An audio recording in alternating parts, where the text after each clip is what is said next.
आज से पहले इमली की चटनी आपने बहुत खाई, बनाई और देखी होंगी, लेकिन ये वाली बिल्कुल डिफरेंट है। ना इसे पकाना है ना ज्यादा टाइम लगना है, सिर्फ 1 मिनट में बनेगी एकदम चटपटी और डिलीशियस इमली की चटनी। और नान के साथ इसका कॉम्बिनेशन क्या ही कहने। चलिए स्टार्ट करते हैं इस खट्टी मीठी रेसिपी को। मैं हूँ उस्मा और आप देख रहे हैं मेरा चैनल टेस्टी बाय उस्मा। पिछली वीडियो में मैंने नान की रेसिपी आपके साथ शेयर की, उसके साथ ये चटनी मैंने सर्व की। आज मैं आपके साथ ये आसान सी चटनी बनाने का तरीका शेयर करूंगी। एक बर्तन में 2 से 3 चम्मच खट्टी इमली लें और 1 कप पानी इसमें ऐड करें। पानी डालने के बाद थोड़ा सा हाथ से मसल दें। अब 2 से 3 घंटे के लिए इसको ऐसे ही रख दें। अगर आपके पास टाइम है तो आप ये काम एक रात पहले भी कर सकते हैं। आप पुदीना लें और उसकी पत्तियां अलग कर लें। 2-3 पानी के साथ अच्छी तरह वॉश करें और छलनी में डालकर रख दें ताकि एक्स्ट्रा पानी सारा निकल जाए। धनिया लें और उसको भी अच्छी तरह साफ करके इसी तरह रखें। 2 से 3 सब्ज मिर्च लें। अब इन सब चीजों को सिलबट्टे पे मोटा मोटा कूट लें। इस बात का ख्याल रखें कि आपने मोटा मोटा कूटना है, पेस्ट नहीं बनाना। अब इसमें थोड़ा सा नमक, 1-2 कतरे लेमन रस डाल दें। चटनी कूटते हुए वीडियो स्किप होगी कैमरा बंद होने की वजह से। अब आप इमली लें, उसको हाथ की मदद से अच्छी तरह मसल दें और गुठलियां अलग कर दें और पेस्ट अलग। इस रेसिपी के लिए हमें इमली का गुद्दा चाहिए। अब एक छोटे साइज का आलू लें, को बॉईल कर लें और छिलका उतार कर मैश कर लें। आलू को साइड पर रखें। पहले हम इस चटनी को चटपटा बनाने के लिए कुछ और चीजें ऐड करते हैं। ये चटनी आप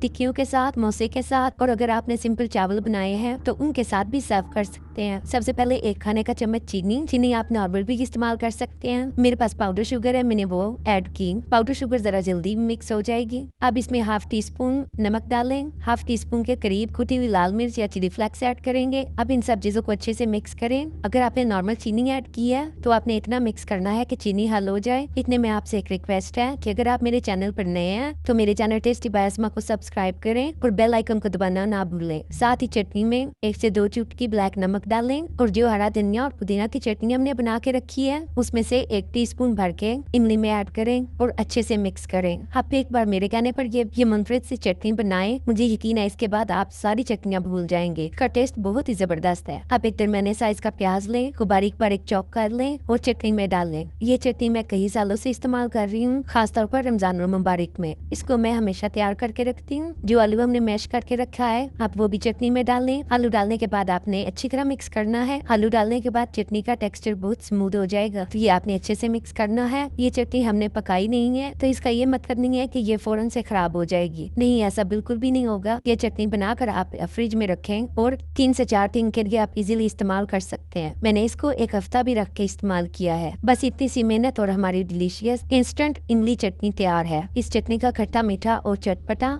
टेस्ट नान के साथ इतना डिलीशियस लगता है कि एक बार बनाएंगे तो आप दोबारा ये चटनी जरूर बनाएंगे। सबसे अच्छी बात इस चटनी की, इसको पकाने की बिल्कुल जरूरत नहीं। अगर आपने अभी तक मेरी बेसन वाला नान रेसिपी वीडियो नहीं देखी तो अभी जाकर देखें, मुझे यकीन है आपको बहुत पसंद आएगी।